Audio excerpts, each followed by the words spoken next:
Anyways, anyways, those of you who know me will know that I am schizoaffective, and during the latter half of 2009, I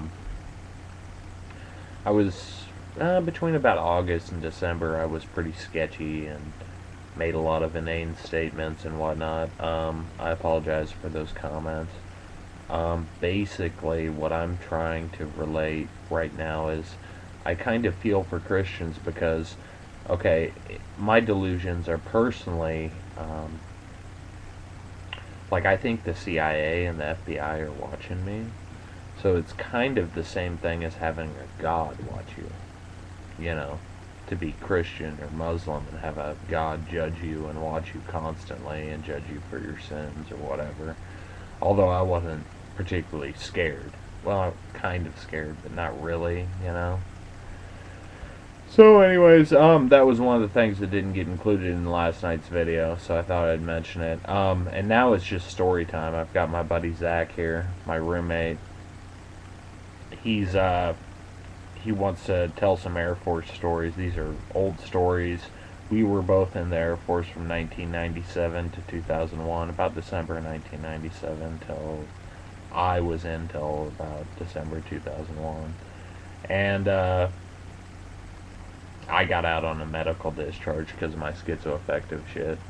And Zach had a different experience that if he wants to go into, he can. Otherwise, he doesn't have to. So anyways, have you thought of a story, Zach, or are you still... Well, I could do a quick summation of my Air Force career if you'd like to hear about that. Otherwise, we could go to a more detailed story about first night of basic training all the way to the last night that I was in the Air Force. So, what would you like to hear, Cade? We were shooting pool earlier tonight, and you told a funny story about your first sergeant, and I Hmm. found that kind of endearing. Ah.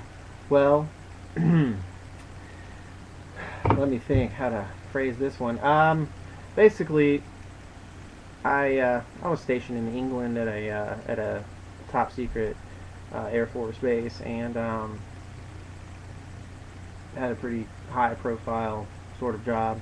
Um, and I got caught doing some stuff that I obviously shouldn't have been doing, and was at the bowling alley one night on base because that's pretty much the only place that anybody went to do anything on base. Well, it was the only place to go.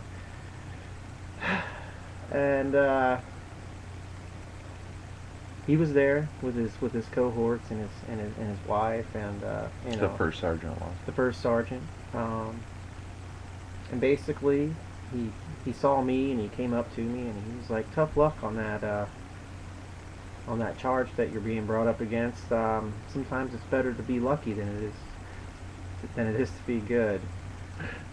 And I wanted to punch him in his full mouth because anybody that's in the military will tell you that anybody that's been in the military for more than 10 years is completely ruined, brainwashed, and otherwise just a big lame fuck around. And for someone like him to be passing judgment on me because I was doing what I thought was right instead of what somebody else thought was right, it was pretty insulting. And like I said, I wanted to punch him in his big fool mouth.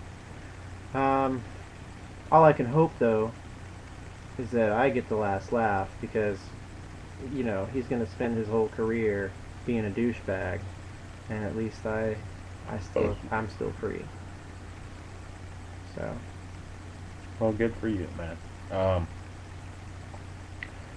Dude, they could still probably prosecute me for some of the shit I did in Japan as far as like disposing of hazardous materials and shit like that. yeah, especially if you admit to it on the internet in front of an infinity amount of people. Yeah, that could Less happen. than 500 subscribers, and as far as I know, none of them in the military, so I'm not too worried about it. Yeah, right. That's what you think, Mr. Schizoaffective. They're watching. Yeah, right. Big Brother is watching. It's because my dog is a CIA agent.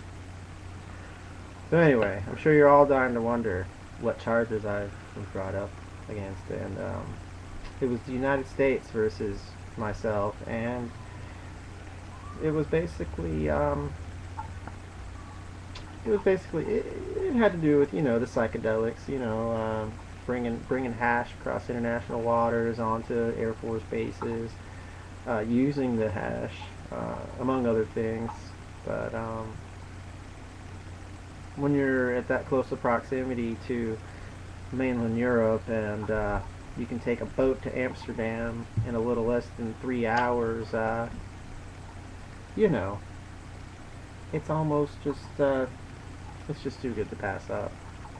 And I have no regrets whatsoever, because I wanted to get out of that fucking institution more than anything else in the world.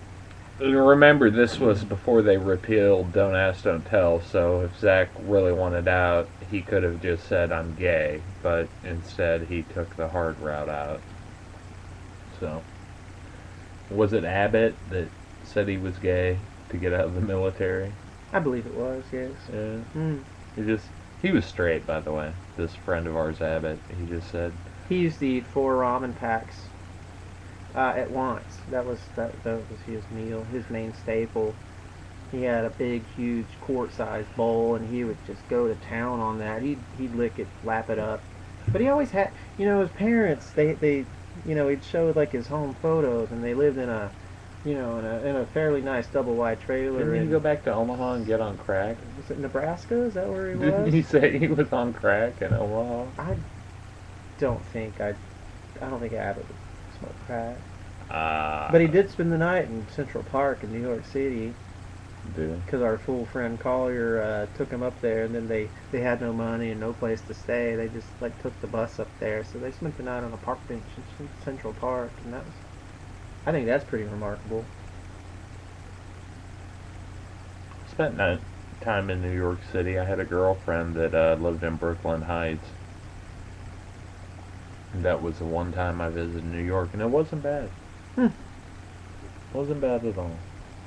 Only time I went to New York City was with the 4-H club in the summer between the 10th and 11th grade, and I subsequently got kicked out of the 4-H club.